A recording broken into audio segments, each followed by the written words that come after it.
Good. So welcome to session 3 of day 3.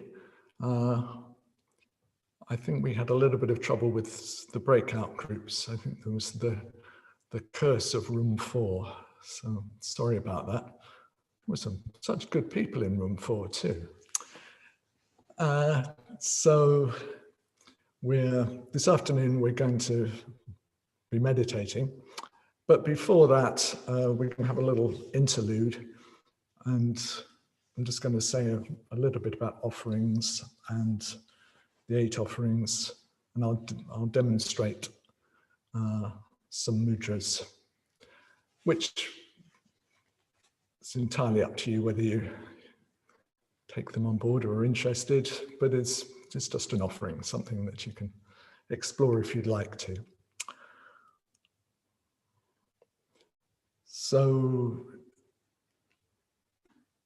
in the sadhana practices, there's always a form of the sadhana, and Bhante said that if we want to embellish our sadhana, either with more verses or by making offerings, that's always an option. So we're always welcome to do that.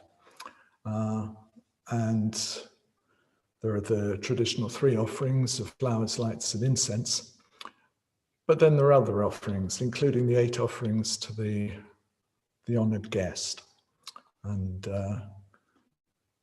these offerings were made, if somebody turned up, perhaps unexpectedly, as guests often did in India, they'd be offered water for drinking and water to wash the feet with, and garlanded with flowers, and so on, given a whole set of offerings.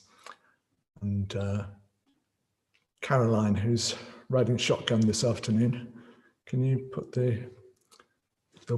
she'll give you in the chat a list of the 8 offerings and the Sanskrit words for them.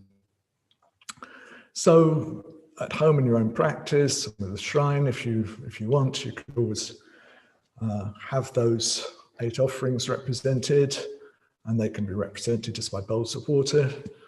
But if you want to make it all a bit more tangible for yourself, you can make them a little bit more elaborate. So this afternoon, I don't know how well you can see this, it's against all the lights of the Buddhas in the main shrine here. But I've got a Buddha here in the ARGHAM mudra, the fearlessness mudra, and there's a set of offerings. So there's a bowl for water for drinking with water. There's a bowl of water for washing the feet. There's a bowl with some flowers in. There's a bowl with incense. So that has rice in with 1 or 2. It's sort of embellished. There's some little precious things in there, little stones. There are a couple of sticks of incense, because there are very many traditions in the Indo-Tibetan tradition of ways of doing these things. So one tradition is that you actually have 2 sticks of incense, one for wisdom and one for compassion. So I've done it like that here. And then there's a bowl with rice with a night light, which I haven't lit because I didn't have time. And there's a bowl with here some essential oils, but you could use any kind of perfume, maybe just a little vial or container. And then there's food, which in this case consists of 3 raspberries and a Ferrero Rocher chocolate. The Buddhas love Ferrero Rocher chocolates, but they just look really good. They're a bit like they have something of the same feeling of traditional Torma offerings, and they last really well, and they look all golden and beautiful. So, yeah. It's not my idea, actually. That came from a Tibetan teacher. And then if you want an 8th offering, you can have an offering of music, which in this case is a little conch shell, but could be a pair of cymbals, or it could be any kind of little bell. God, I'm just looking at Nayaka and I suddenly thought of bagpipes. But yeah, whatever you like, you know, it can be something representing music. Yeah, and so having those on the shrine just makes it richer, makes it more definite on a certain material level, because we are quite material boys and girls. But yeah, we're making these offerings and just creating them, you know, making them beautiful has a really good effect on our minds. So as well as maybe having the offerings on the shrine like that, in the practice we make the offerings, and so we can imagine offering. Traditionally it would be goddesses, but part of that may be, you know, old cultures. So it could be goddesses, it could be gods, it could be non-binary deities. Really up to you, whatever you like. The main thing is that there's this feeling that, you know, from your heart you're making offerings which please the Yidam, or which please the Buddhas and Bodhisattvas. Yeah. They're an expression of devotion, they're an expression of love. Yeah. So that's if we stay with that feeling and that spirit, then all the details are secondary to that. So anything else that we do is designed just to strengthen that feeling and to help us to really feel in touch with it. And as we're working on the imaginative level, with imagining the offering deities making the offerings, the more powerful the imagination is, the more effective it is. And the more of us that's involved, the more effective it is. So one way of involving more of us is to involve the body. And this is what a lot of tantric practice does. It aims to involve your body, speech, and mind when you're doing this. So as well as imagining the offering being made, you can also use traditional offering mudra. And there are endless variations on these mudras, you know, all kinds of, it's not even just like within various Tibetan Buddhist schools, you know, it's like within a particular lineage of a practice or a teaching, then they may well be different depending on what level of tantra they are, and so on and so forth. It all gets extremely complicated. So if you go on YouTube and look up offering mudras and find that, you know, they all look completely different from what we did this afternoon, that is par for the course. That's what you'd expect. There will be endless variations. So what we're going to do is just one particular possibility. And I'll show you a version of them. And yes, you can even adapt them. It's almost like having a starting point for yourself. Yes, if it feels important to you to connect with the tradition, and you really want to go into this more deeply, well, you can drop me an email and we'll find a time to do it somehow. But for now, yeah, let's just get a sense of some of them. So you can make individual offerings, and maybe I'll come and stand. Can you put me on full screen so I can see so I can see what people can see? Caroline, thank you. Okay, so let's come over here. So hopefully you can see my hands fairly well from there.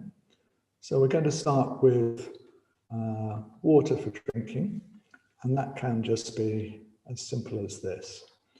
In all the mudras, often the thumbs are a bit tucked in, because in some traditions of practice, you've got a vajra and a bell in each hand, and you have to hold them all through the ritual.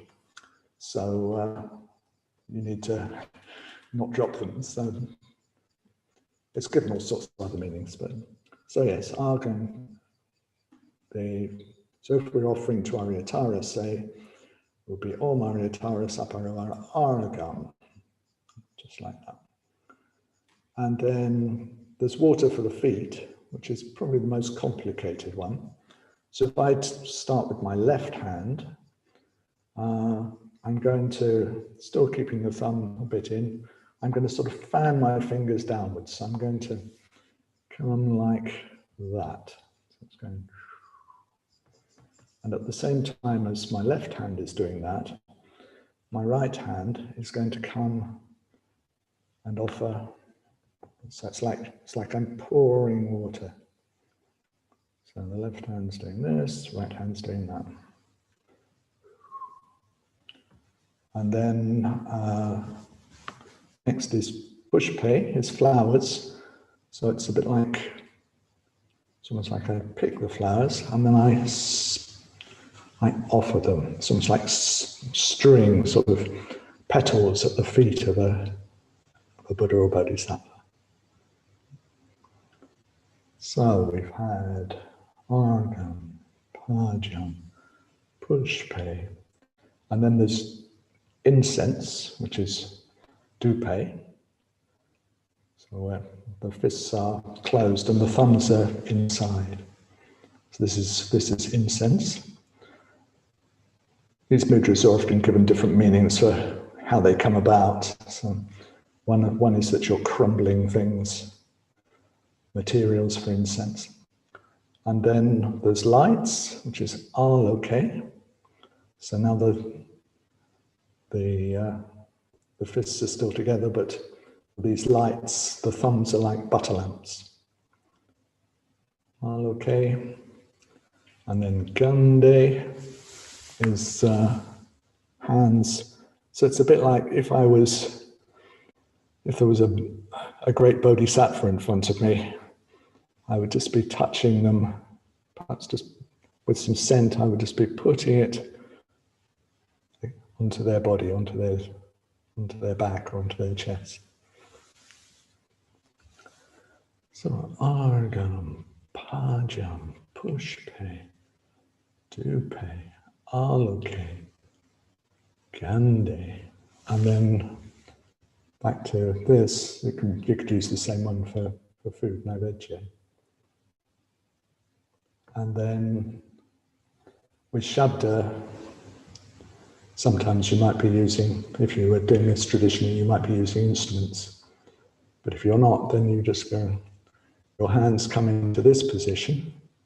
So you've got the first two fingers out and the rest held together.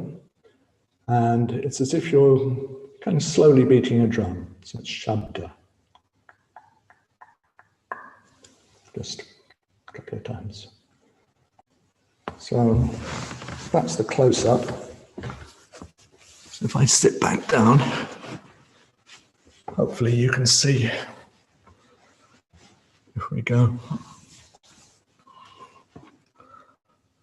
So we're going ARGHAM, PADYAM, PUSHPE, DHUPE, ALOKE, GANDHE, NAIVEDYA, SHABDA.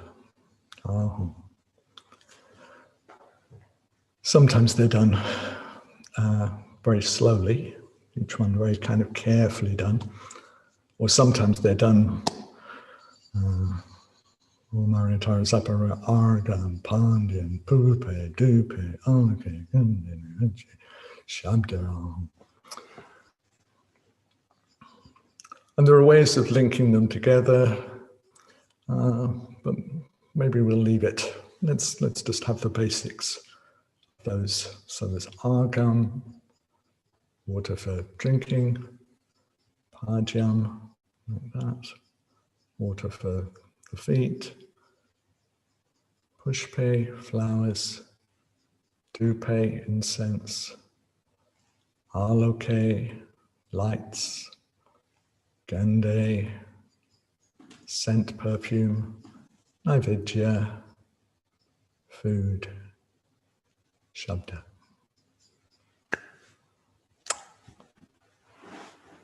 Okay, so the main thing, as I say, is that it just can strengthen that sense of offering. It's, yeah, it's we're taking that devotion right into the fingertips, just as we do when we make the Anjali mudra. And it just kind of brings it more strongly alive in our imagination. Anything which you feel in the body, yeah, becomes stronger. Okay. I could take a couple of questions before we meditate, if there are any. It's a really practical question, Vessantara. What's the difference between, I didn't quite clock the difference between the water mudra and the food mudra. They can be the same. I was trying to keep it as simple as possible. So yeah, they can both just be like that.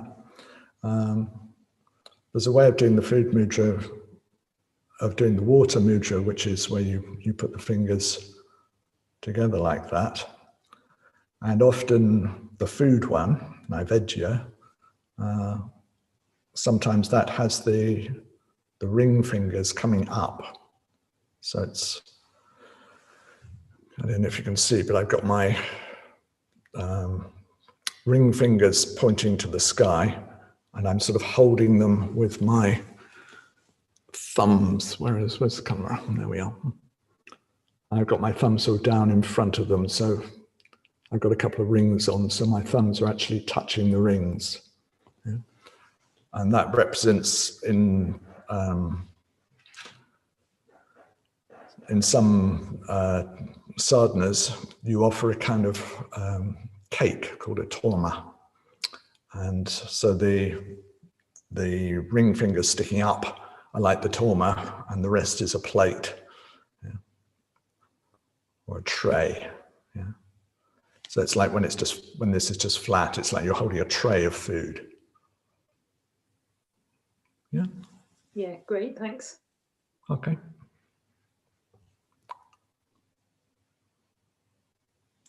Anything else? Just Vijayashri here. Just wondering, is there anywhere we can see these sort of like pictures of them, just to remind us? Well, there'll be recordings of this. Of course. I'll see what if I can find. I'll see if I can find some illustrations somewhere. Thank you. I probably can. Yeah.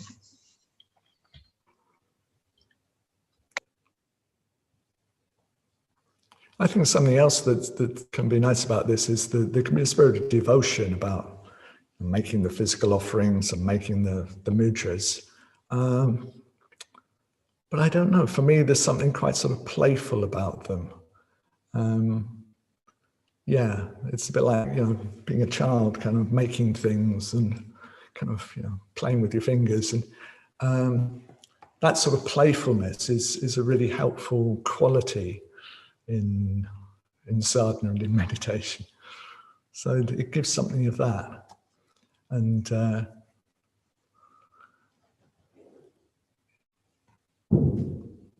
as well also, the offering mudras can be very beautiful. Sometimes they're sort of linked together, and in some versions you imagine sending out the offering deities from your heart. So you sort of send them out and they sort of dance and then they make their offerings.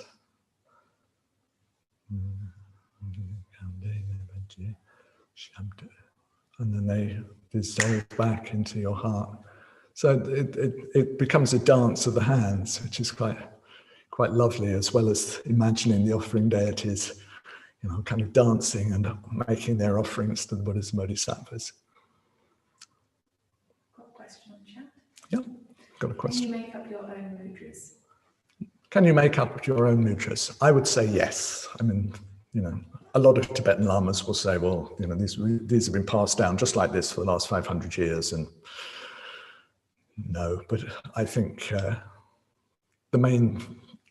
from my point of view, although it's good to feel, you know, a link with the tradition, our link with the tradition isn't finally going to be about whether we, you know, hold our fingers in a particular way when we make a mudra. Our link with the tradition is much, much, much, much deeper than that. And so those details I don't think are so important. And so it's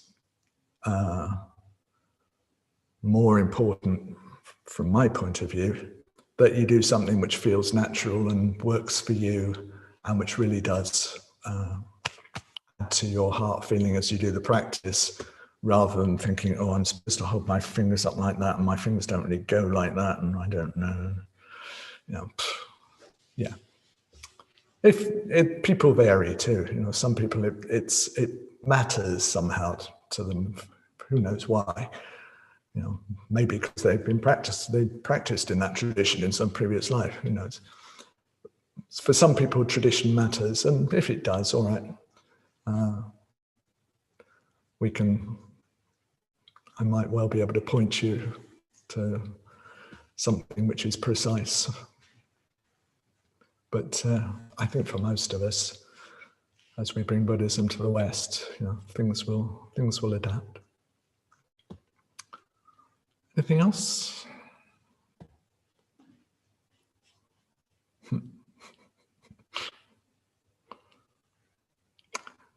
All right. In that case, let's meditate. I'm not sure that this meditation will necessarily include offerings, but what should we do?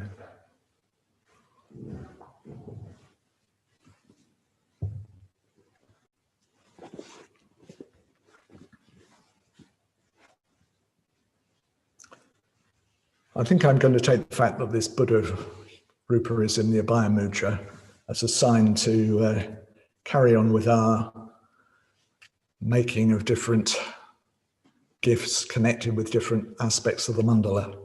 So connected with the Mocha City is fearlessness. So maybe we'll offer some beings some fearlessness, some freedom from worry, anxiety, and fear, of which there's a little bit around at the moment.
So as usual, starting by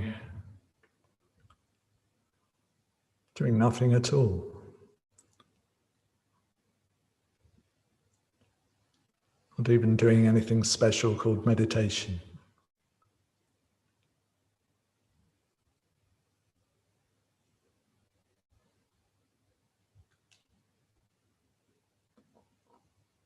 Just simple experience as it is.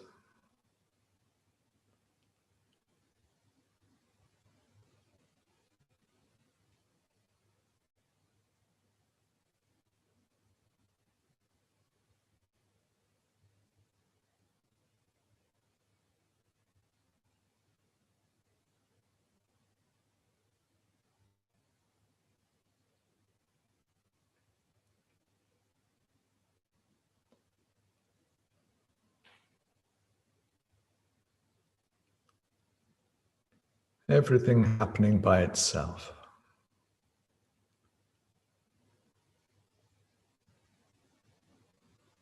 Heart beating, lungs expanding,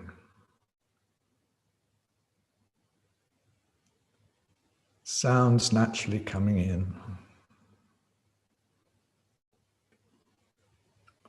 sensations in the body all happening by themselves.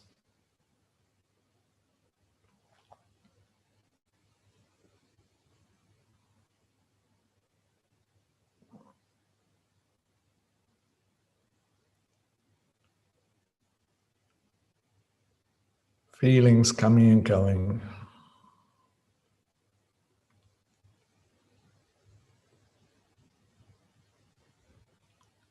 Thoughts coming and going.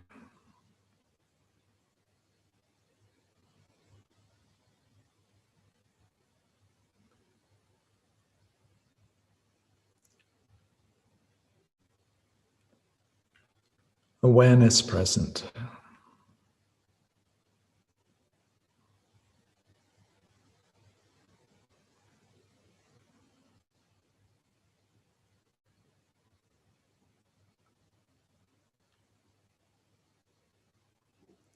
And all this before we produce a sense of me, the meditator, who has to make something happen.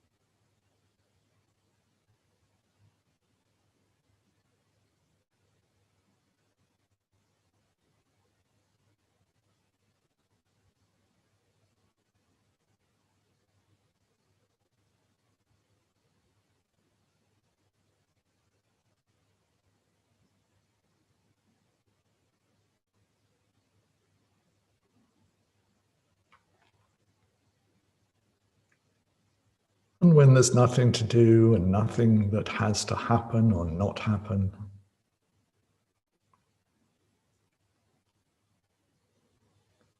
the tendency is to relax.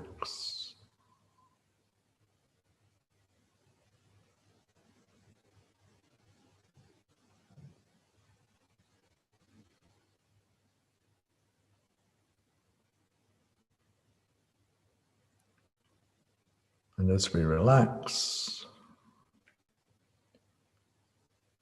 energy tends to move down through the body.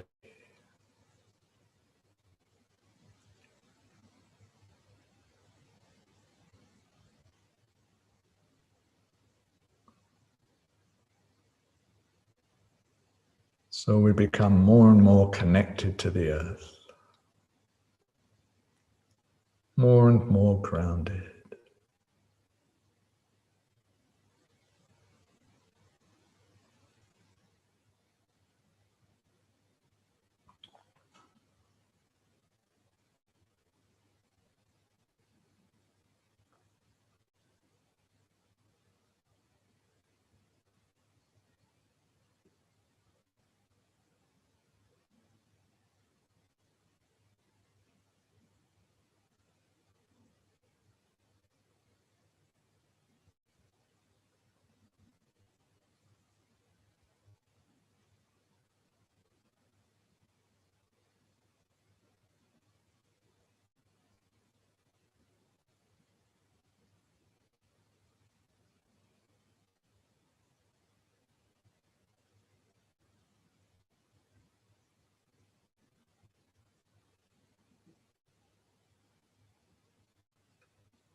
When we're well grounded, that helps the energy flow in the body.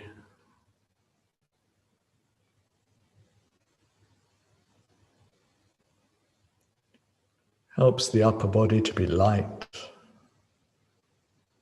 open. open.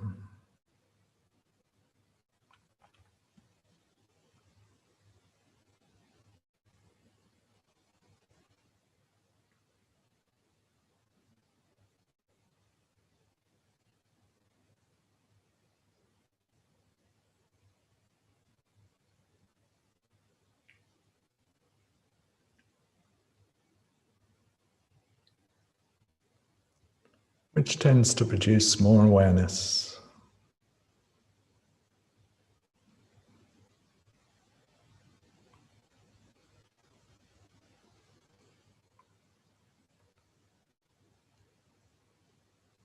So the body can become a field of kindly awareness.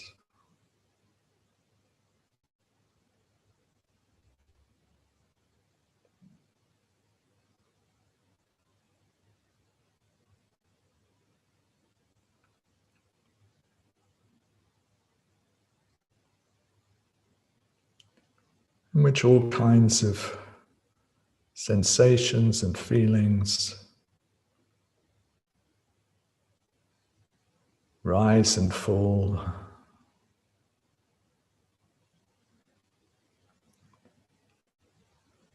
like waves on the deep ocean.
So extraordinary. All these feelings and sensations and thoughts arising and passing away.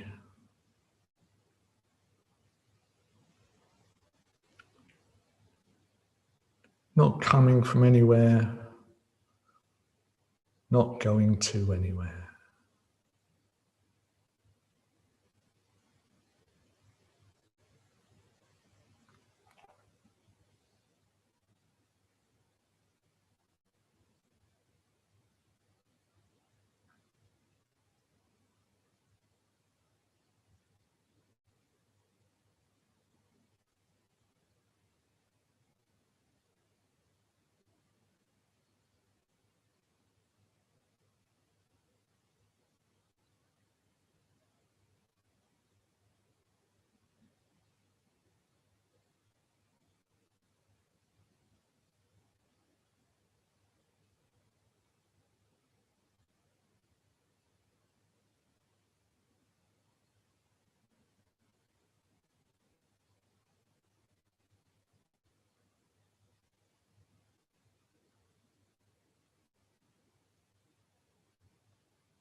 Now awareness gathering in the heart center.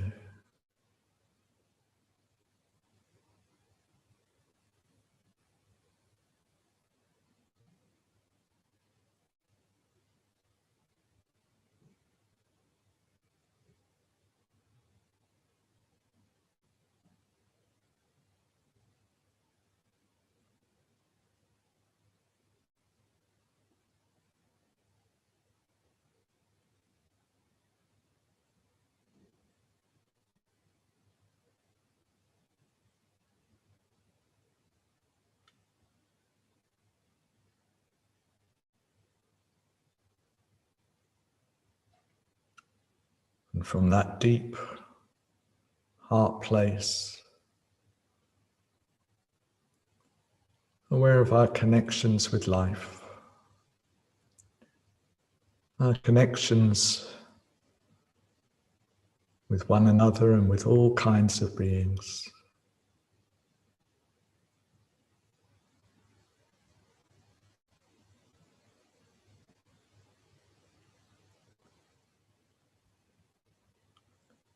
Aware of the suffering all around.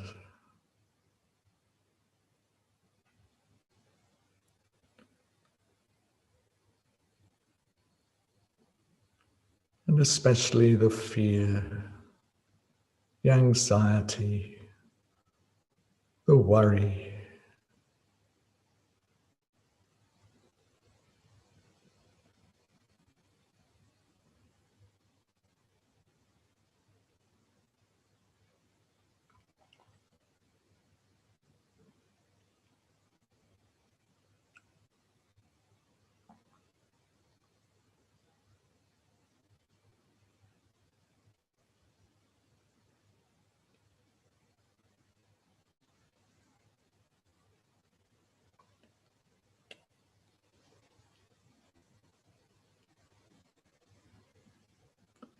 Fear and anxiety of people we're close to. The fear and anxiety that permeates our culture. The fear and anxiety in the world of humans and other forms of life.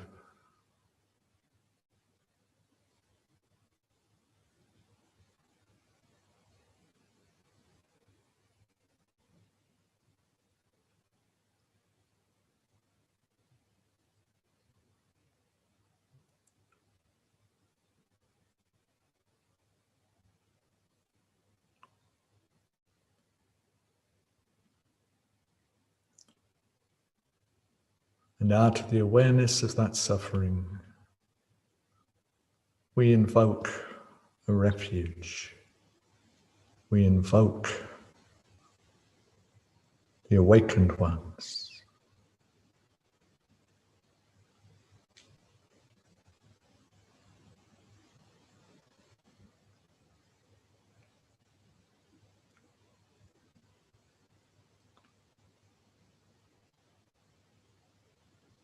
We invoke the Buddhas and Bodhisattvas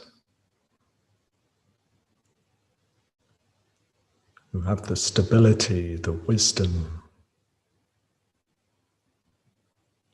the love and compassion to meet all this undeterred.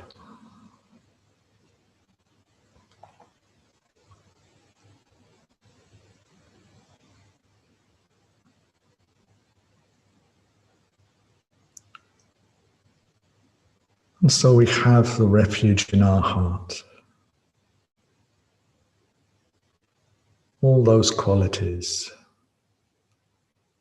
however we experience them.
And to start with each in-breath,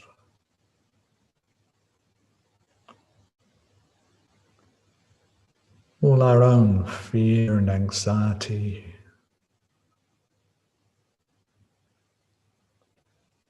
shakiness, lack of stability.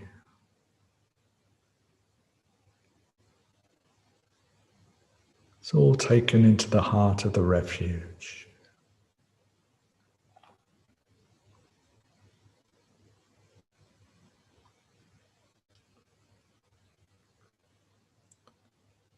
The physical tensions and holding,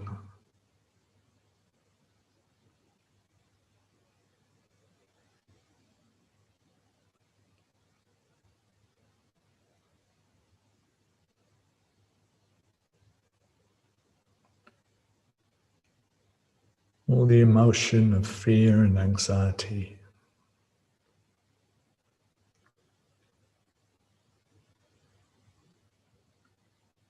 All the stories that support them,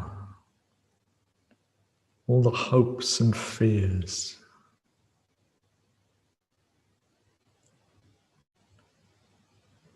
All dissolving into the refuge.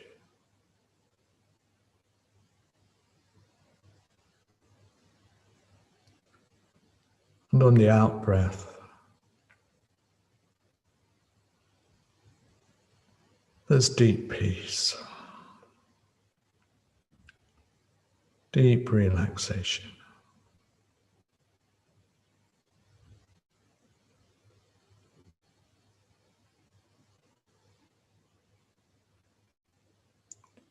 Unshakable stability.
And now,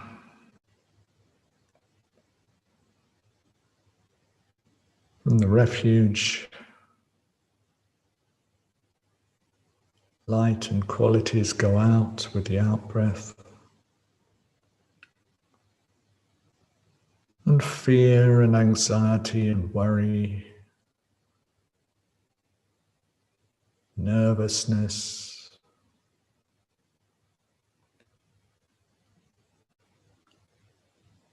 all kinds of hiding away, all taken away with the in-breath. Dissolve away completely in the heart of the refuge.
The out-breath can go with light to particular people or situations, but all the time it's going everywhere, to everyone, to every being, bestowing confidence.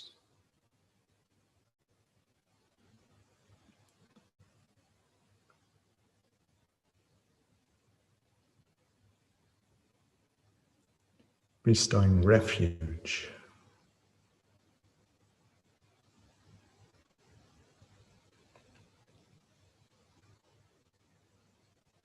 And knowing what's truly reliable.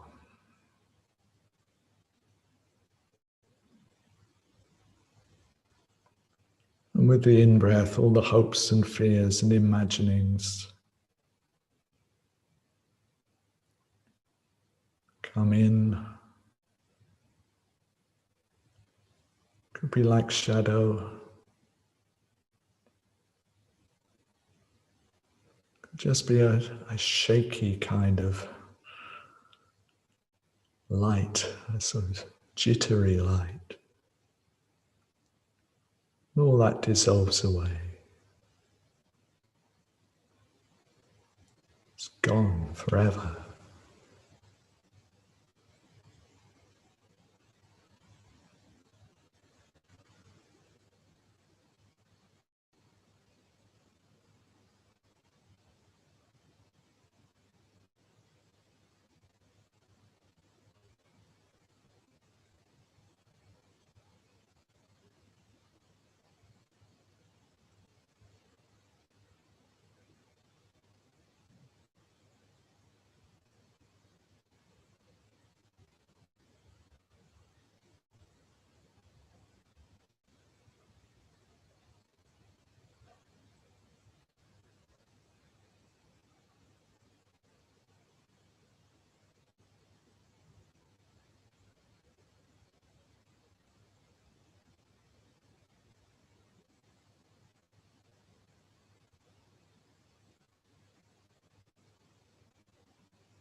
All kinds of fears.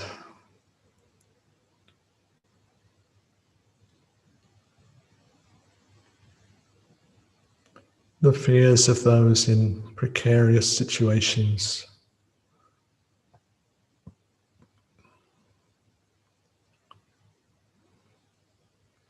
The inner fears, the phobias, snakes, spiders, speaking in public, whatever it is. All those dissolving away.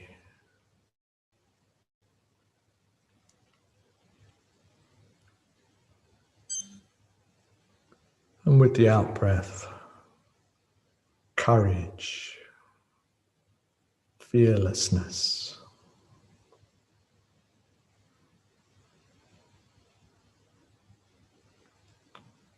The confidence to meet life.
All the deep and deepest fears.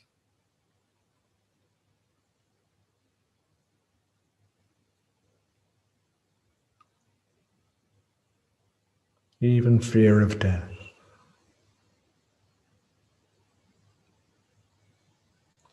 All dissolving away in the heart of the refuge.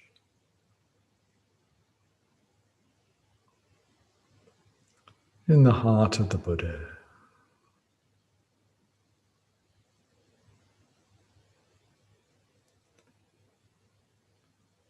In that loving, deathless awareness.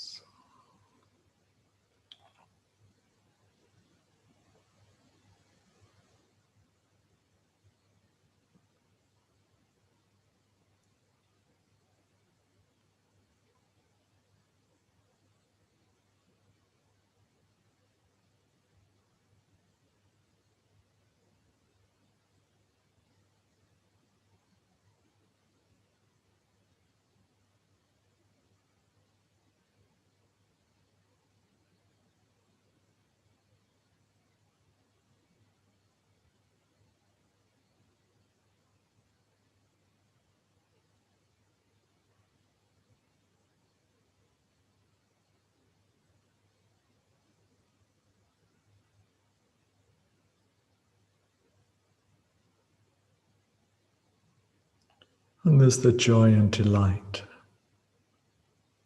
of seeing all kinds of beings free from fear.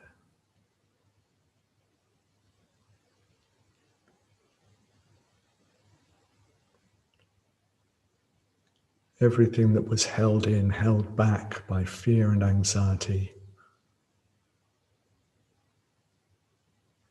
now liberated. All that energy,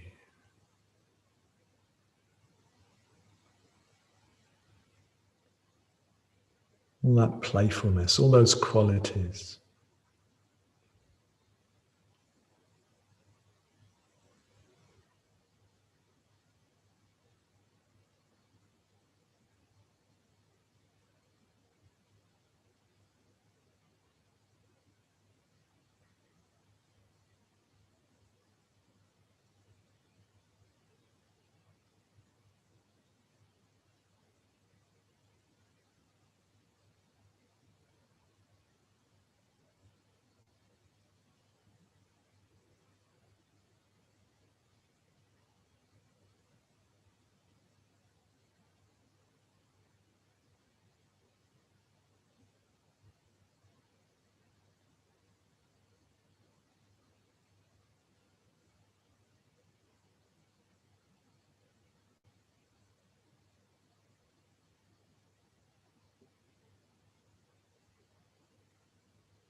Now letting go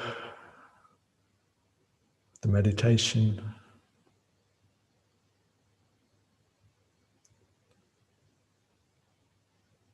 just sitting wherever the practice has taken us to.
And ending by dedicating the merits to all beings. May we all find a true refuge. May we all be free from worry, anxiety and fear. May we become truly fearless.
Good, good.